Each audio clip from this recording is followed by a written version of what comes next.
Eu quero trazer para vocês também, aproveitando e puxando o fio que foi trazido ali pelo o Palumbo, sobre os partidos que estão pedindo a cassação dos deputados federais, Alexandre Ramagem e também do Pazuello. Isso aí foi feito pela base governista, né? Então entrariam Alexandre Ramagem e Eduardo Pazuello, e essa oposição, essa bancada, acusa os opositores de ligação com a trama do golpe de Estado. E eu digo oposição a eles, tá, pessoal? No caso, a base governista, a situação.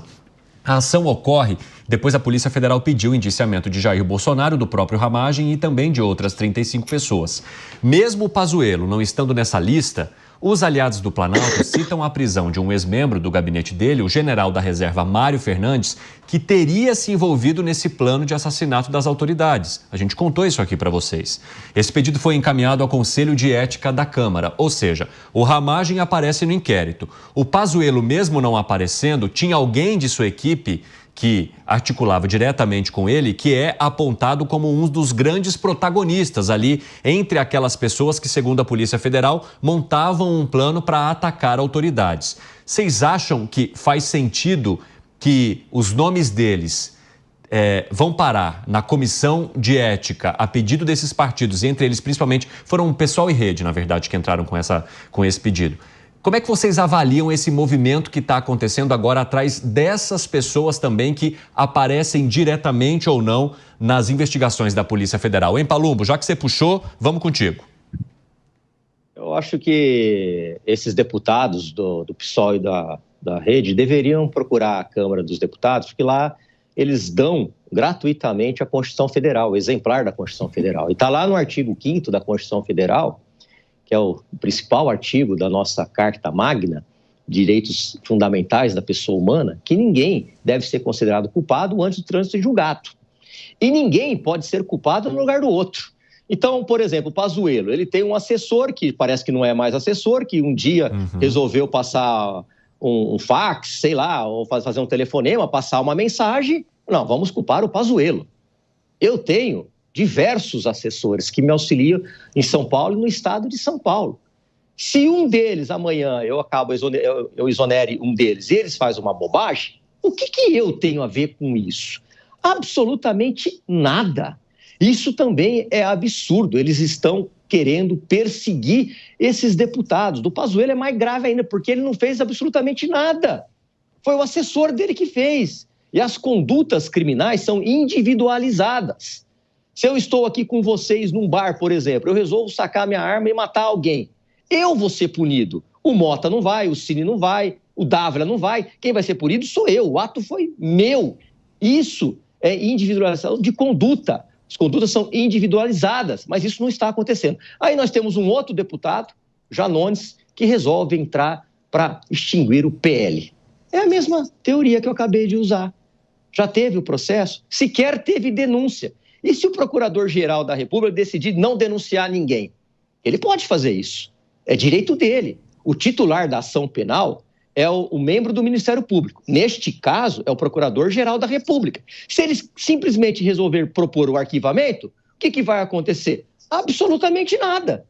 E aí eles resolvem simplesmente entrar com um pedido, eu acho que muito mais por uma questão midiática, para aparecer na mídia, para ter seus nomes citados, do que qualquer outra coisa, porque basta você ser do primeiro ano de direito para saber que isso não tem cabimento nenhum. Agora, não sou formado em direito, mas tudo bem.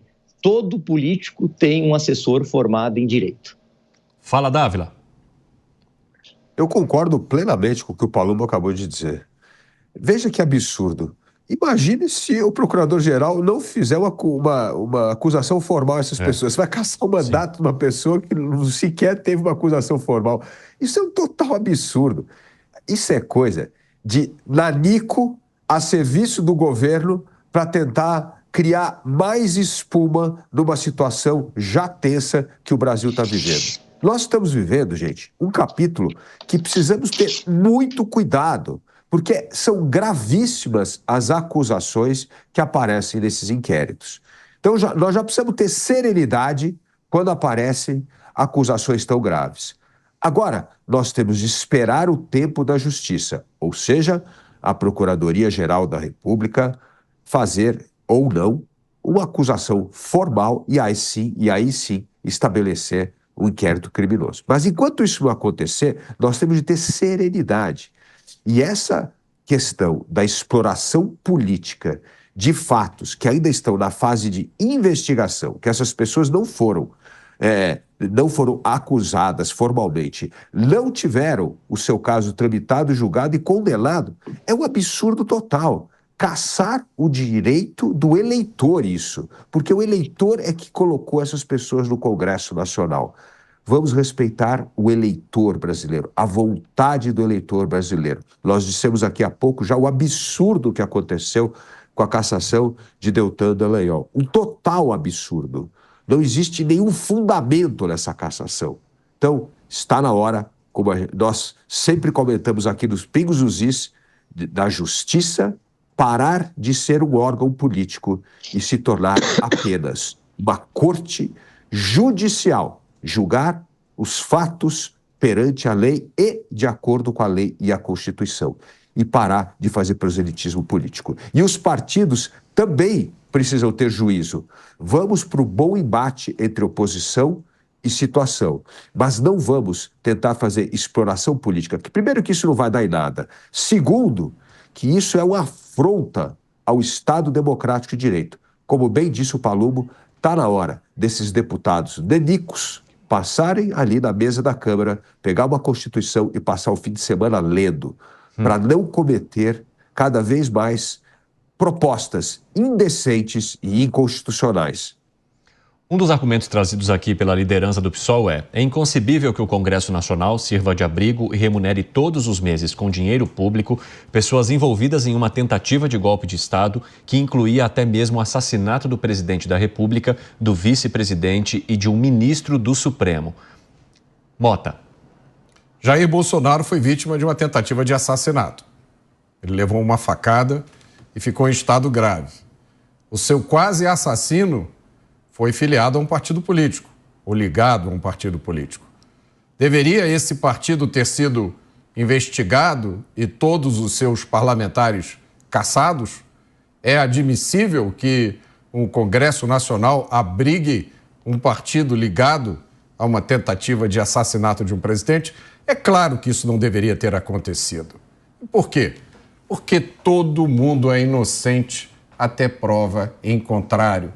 E as pessoas só podem ser consideradas culpadas de um crime após o devido processo legal. Eu tenho certeza que ainda existem no Brasil pessoas que se lembram o que é o devido processo legal. Agora, não há nada que os partidos de esquerda desejem mais do que livrar o Congresso de todos os deputados que não são de esquerda. Imaginem um Congresso mais conservador da história. Que absurdo. Essa é a natureza desses políticos. Eles se consideram ungidos. O Thomas Sowell já explicava isso, grande economista americano. Essas pessoas se consideram acima do bem e do mal. Eu só vou lembrar aqui que, recentemente, um deputado de esquerda foi flagrado em conversas sobre rachadinha. Depois ele foi absolvido na Comissão de Ética do Congresso. Ainda um outro deputado de esquerda, no plenário, ofendeu um parlamentar, um seu colega, usando expressões vulgares que davam a entender preconceito. Se esses dois eventos tivessem sido protagonizados por um deputado que não fosse de esquerda, ele provavelmente já estaria cassado. Políticos de esquerda, parece, hoje no Brasil, têm licença para fazer qualquer coisa. Já quem não é de esquerda tem que ter cuidado até com os pensamentos. Agora, Dávila, a gente tem acompanhado esses inquéritos muito de perto, né? Os fatos, eles são divulgados dia a dia e é como se não houvesse uma compreensão sobre o todo, mas sim sobre a construção que vai acontecendo. Isso, de alguma maneira, no teu ponto de vista, traz mais transparência, ou seja, faz com que as pessoas compreendam o caminho que está sendo percorrido, ou faz com que os julgamentos aconteçam antes da própria corte julgar? Cine, não são muitos brasileiros que têm o nosso apreço pela política, que a nossa querida audiência que assiste todo dia aqui aos Pingos nos Is, a maioria dos brasileiros dá ali menos de 1% da sua atenção à política. Então, quando você começa com esses vazamentos seletivos de informação, a pessoa pega aquele vazamento, aquilo vira verdade para ela e ela começa a fazer juízo de valor em cima daquilo. Ela não vai esperar seguir a novela inteira. Ela não está a fim de escutar ou assistir essa minissérie inteira para ver até o fim como é que vai acabar. Então, isso é muito ruim, porque mostra, na verdade, uma visão parcial do estado investigativo e você assume aquilo como se fosse uma verdade absoluta. E isso vai, inclusive, amanhã impactar o seu voto ou a sua formação de opinião política sobre um determinado assunto. Então, assim, não são muitas pessoas que gostam de seguir todo esse argumento até o fim da história. Então, eu entendo que esses vazamentos seletivos, isso não é transparência. Isso é para induzir as pessoas a ter uma versão dos fatos dessa narrativa sem esperar a conclusão dos inquéritos, as reais provas e documentações, para que nós tenhamos o verdadeiro motivo pelo qual aquele processo está ocorrendo. Então, eu entendo que isso ajuda apenas a enfraquecer a democracia, a cair no descrédito das instituições, porque essa parcialidade não ajuda a encarar o todo ou a enxergar o todo. Agora, isso também não se tornaria um risco, né? Porque a partir do momento em que você mostra para a população uma série de crimes que teriam sido cometidos, e aí depois essa pessoa não é condenada, ou não há a punição do tamanho que foi prevista ali, não dá aquela impressão de que, puxa vida, mais um caso que terminou em pizza. Então, tudo aquilo que foi trazido à tona dessa vez não era bem isso? O que aconteceu? Por que todas aquelas questões apresentadas não culminaram na condenação que a gente imaginou ou que se esperou a partir dos crimes que foram apontados? Também não gera essa sensação, hein, Dávila? Não pode ser um tiro no pé? Com certeza. Por isso que eu estou dizendo que, por enquanto, mas só que você assume essas ilações como se fosse a verdade. E se amanhã aquilo é apenas uma ilação do WhatsApp que você leu e que não tem um documento ou não tem nada para comprovar que aquilo é verdade? E aí vai passar uma sensação de impunidade para as pessoas. Eu vi que existia um crime claro, explícito numa informação e a pessoa não foi condenada. Tá vendo? Isto é impunidade instalada no Brasil. Não, isso é a justiça. Se você induz uma coisa ou você faz ilações sobre algo e aquilo não está embasado em documentos, em fato, em provas cabais, aquilo é para ser descartado. Só que você passa essa imagem que você acabou de falar. Quem olha só com o rabo do olho a notícia, começa a achar que o Brasil virou ainda mais o lugar da impunidade. Então, eu entendo que é preciso mostrar onde é que estão esses documentos. E é isso que a Procuradoria-Geral da República vai fazer. Porque se ela realmente formalizar essas ações, denúncia, é porque tem embasamento. Porque não dá para você formalizar uma acusação sem ter embasamento. E é isso que nós estamos esperando. Até agora, existem lá o WhatsApp, uma mensagem, o fax, tal, mas assim, nós precisamos de que isso se torne uma ação concreta baseada nas leis, nas regras da acusação e da justiça brasileira. Porque senão é o que você falou, cada vez que você vaza uma coisa e aquilo não é verdade, aquilo vira, na verdade, sinônimo de impunidade. Agora, por outro lado, a gente está falando da Polícia Federal, né, que é uma instituição extremamente respeitada há anos aqui no país. Palumbo, você acredita que haveria um indiciamento sem provas robustas que pudessem levar a isso? Né? Porque são casos muito sérios e que envolvem pessoas muito importantes do governo anterior e que ainda são figuras relevantes na política. Olha, infelizmente a Polícia Federal, com dor no coração eu falo isso, ela caiu em descrédito. Quando você vê deputados sendo chamados para prestar esclarecimento, porque subiram na tribuna da Câmara dos Deputados e resolveram falar de maneira um pouco mais grave ou pode ser até ofensiva, eles não têm direito de chamar esse deputado. E vou dizer por quê. Porque também está na Constituição Federal, no artigo 53 da Constituição Federal, que os deputados e senadores são invioláveis por suas palavras. Voto, não é por meia palavra, é por palavra inteira. Então o deputado pode até xingar na tribuna da Câmara, mas não, eles resolvem intimar, o deputado tem que ir até lá, ou seja, estão literalmente rasgando a Constituição. Esse sentimento de impunidade eu passei durante 20 anos na Polícia Civil.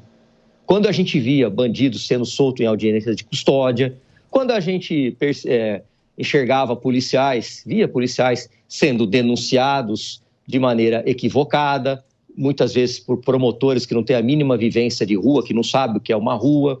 A gente passou isso aí, a gente passa isso aí o tempo todo na polícia. E agora aqui na política, nós estamos vendo tempos difíceis, onde estão literalmente rasgando a principal lei do país. A principal lei do país é a Constituição Federal de 1988.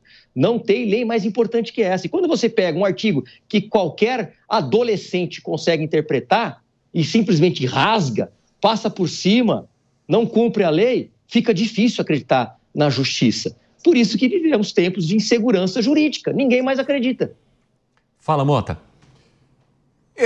A situação é ainda pior do que a que o Dávila descreveu. O Dávila levantou muito bem essa importância do papel que a mídia desempenha, mas é ainda pior, Dávila, porque a maioria das pessoas nem lê o texto. A maioria das pessoas só lê a manchete. E muitas vezes você vê uma manchete e quando você lê o texto, você vê que no texto, o texto está contradizendo o que está escrito na manchete. Mas as pessoas só leem a manchete. E aí eu vou lembrar a importância da escolha das palavras. A gente sempre fala disso aqui, e eu sei que isso é muito caro ao Palumbo também, quando a mídia mostra um vídeo de um sujeito botando a arma na cabeça do cidadão e assaltando, a manchete é: suspeito de assalto é preso pela polícia. Ué, mas como é que é suspeito se a imagem está mostrando? Agora vamos comparar isso com os golpistas, porque a mídia, né, boa parte da mídia já deu a sentença, são golpistas. Mas espera aí, eles ainda estão sendo investigados. Não foi feita nem a denúncia ainda, quanto mais julgamento e condenação. Então, a gente precisa lembrar disso. Vou lembrar outro caso aqui também que me veio à mente. Os empresários, lembram que foram investigados pelos comentários que fizeram num grupo de WhatsApp? Vocês lembram disso? Eles também tiveram as suas fotos exibidos, fotos e nomes exibidos na mídia, por comentários feitos no grupo de WhatsApp. E alguns deles sofreram operações de busca e apreensão. Tiveram seus celulares e computadores apreendidos e contas bancárias congeladas. Tudo isso por comentário num grupo de WhatsApp. E aí, para fechar aqui, eu vou ler uma notícia de 17 de outubro. A juíza, não vou dizer o nome, determinou na tarde dessa quinta-feira a soltura de um homem preso em flagrante e que confessou transportar o equivalente a 50 milhões de reais em cocaína. O caminhoneiro já está em liberdade. Bom, vamos seguir então, aproveitando que você tocou nesse assunto. Quer acrescentar algo, Palumbo? Eu vi que você concordou ou já arrematou? Não, eu concordei com tudo que o Mota falou, porque esse caminhoneiro aí já tinha outras viagens programadas para transportar droga, aí simplesmente sai pela porta da frente. Aí fica muito difícil acreditar na justiça.